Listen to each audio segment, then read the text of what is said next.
Hey, what is up, ladies and gentlemen? My name is Grief Drums, and in today's video, we're going to be taking a look at Ground Branch and the new dev blog post that has just gone up on their Discord.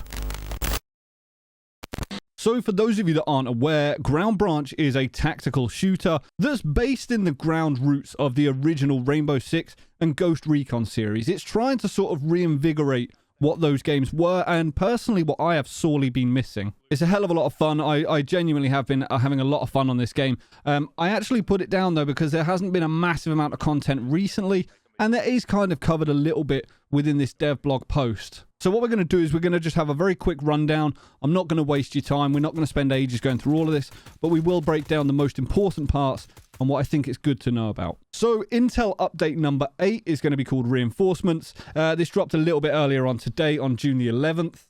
And the title of this update pretty much signifies the fact that they are extending out the development. So as it states within the dev blog, the team hasn't had the easiest time trying to make this game. As they so eloquently put, it's an ambitious undertaking. And to try and actually accomplish what they're trying to get to, I don't envy them, not one bit, I really don't. Now, whether it's the size of the dev team that's the problem or whether it's a lack of funds, I really don't know, and I don't want to speculate, honestly. But they have stipulated in here that they have now started to take on and forge partnerships with bigger players within the game. They really have. So Microprose was recently announced as the new publisher for Ground Branch, and on top of that, you've also got tech backup in the form of Bad Rhino Studios, who have developers that have previously worked on things like Armor, for example. It then goes on to show some of the art backup, and it states on here that we've also got a dedicated vegetation artist, and I'm going to butcher this name, Paul Bruce, on board in a contractor capacity. So he's coming in, he's going to help out a little bit, and as you can see here, his work on Unreal 4, that kind of speaks for itself. It really does. If we could get graphics like that in this game, I'd be extremely happy. They also state here that they're looking for a dedicated VFX artist and producer project manager type. They've also submitted a Ground Branch builds to NVIDIA and AMD for profiling. Now, next in, we come to some extra features and things like that they start leaning into. And this particular one is going to be some audio previews. This is a Stanag mag versus a PMag, and it's the audio difference between the two of them. So just have a quick listen to this.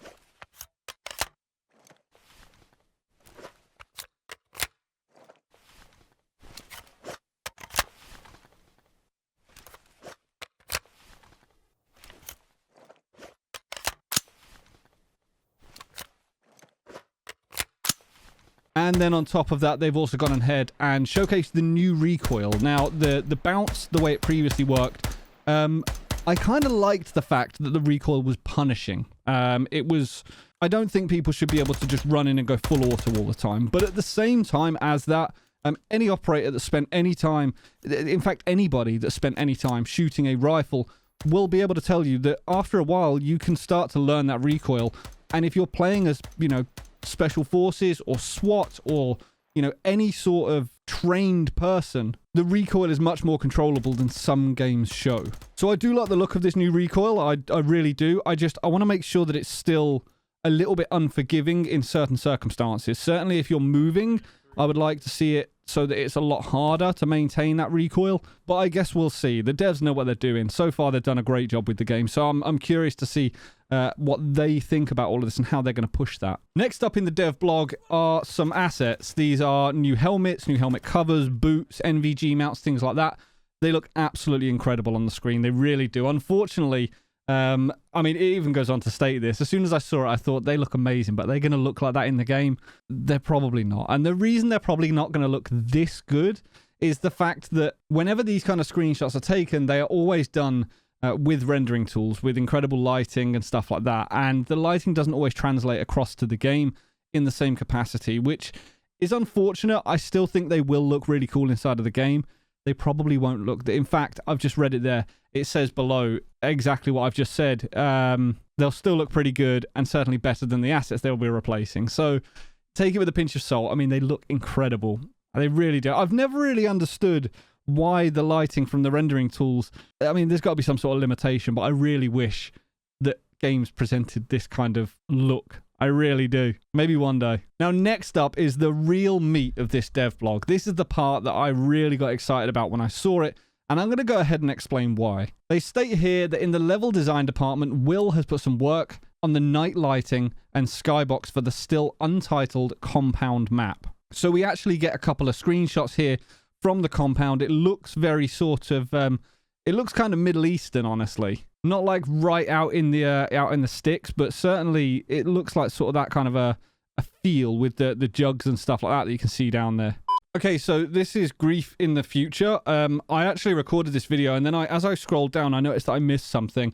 There was a link to a page which showcased some pictures that I hadn't seen previously of the compound map. Now, this is daytime stills or screenshots or whatever of the compound map, and it looks really, really cool. I'm dead keen to get on this and give it a go. It looks, as I said, Middle Eastern, certainly around the windows and things like that. Whether it's intended to be or not, I don't know, but it gives me that vibe, definitely. Now, one of the biggest things with this game is the replayability. When you've gone through all of the individual PvE games, I found that after a while, I started to really miss new maps. And I think that is one thing that would definitely keep this game alive, is new maps all the time. If you were to find a way to churn out more maps, I think that would definitely it would do wonders for keeping the player base engaged. Now, as many of you know, I've been uploading a lot of Armor recently, and the reason that I'm playing so much Armor is there is just so much to do. There are so many places to explore. There's so many maps that people have made through mods and things like that have kept me entertained. You've got these absolutely huge maps that enable incredible gameplay, and you can go exploring for hours on end. And then when you get fed up with that map after a couple of weeks of playing it and knowing everything inside out, you've already seen all the buildings, you've already gone through them, you can then jump onto a new map. And having that variety really keeps the game fresh, because in a couple of weeks' time after you're fed up with that one, if you come back to the first map, you haven't played it in a while, so you don't mind doing that. Now, whether this game ever gets opened up to modding, I don't know, but I definitely think it would be an interesting way to take it that could potentially enable a lot more to be added to the game for free for the developers. They wouldn't have to do anything because the community would do it for them. So I'd be really interested to see if modding is something they've potentially got in mind for the future. Although I guess that's a bit of a touchy subject as a developer, because it's your baby, isn't it? The game that you're making, you want it to be a certain way. And if you go and allow modding too early on, you lose the core concept of what the game potentially is or is going to be. Anyway, it's just something I was thinking about. I would like to see more maps, I guess. So the compound coming in, I'm really, really pleased to see that. Now, I'm afraid that's going to be it for today's video. That covers pretty much everything in the dev blog. It doesn't stipulate too much as to the timings of when we're going to be getting this, but it does state that there's going to be more details and previews in a few weeks' time. So I'm really keen to keep an eye on this and see how it goes. I'm really keen to jump back into Ground Branch. And if you do want to come and get involved in any of the PvE or PvP style stuff that we run, like I say, we've taken a bit of a break from it from the time being. But if you jump into my Discord, you can keep an eye on everything that's going on. And then as and when we sort events out for this kind of thing, you can always come and get involved. Anyway, hopefully you enjoyed the video. If you did, please consider hitting the thumbs up. It genuinely really helps the channel, especially now that I've moved it from less Rainbow Six into more of a tactical shooter style channel. If you don't already, make sure to subscribe. And until next time, ladies and gentlemen, stay reckless and relentless.